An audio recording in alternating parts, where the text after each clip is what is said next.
Ang trailer ng Nurse Abby, Vevamats 2025, ay nagpapakita ng isang dramang umikot kay Roy, isang graphic designer na labis ang pagod sa trabaho hanggang sa siya ay himatayin. Pagkagising niya, siya ay inalagaan na magandang si Nurse Abby. Mula sa tagpong ito, nagsisimulang mabuo ang kanyang imahinasyon tungkol sa posibilidad ng isang mas malalim na relasyon sa pagitan nila. Itinatampok ng trailer ang mga tema na sobrang trabaho, pagnanasa at pag-ibig. Mga tampok na eksena sa trailer. Si Roy ay nahihirapan sa bigat ng trabaho hanggang sa siya ay mawalan na malay. Si Nurse Abby ang nag-alaga sa kanya na nagpapakita ng posibilidad ng koneksyon. Nagsisimulang maghalo ang pantasya at realidad habang iniisip ni Roy si Nurse Abby.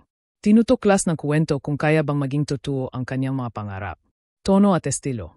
Ipinapakita ng trailer ang isang romantiko at sensual na atmosfera na may halong emosyonal na tensyon.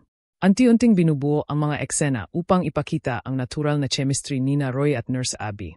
Kilala ang Vevamats sa ganitong estilo, pinagsasama ang drama, romansa, at mga mature na elemento sa isang mas mabagal at mas makuwentong paraan. Mga bida at lumikha. Alessandra Cruz bilang Nurse Abby.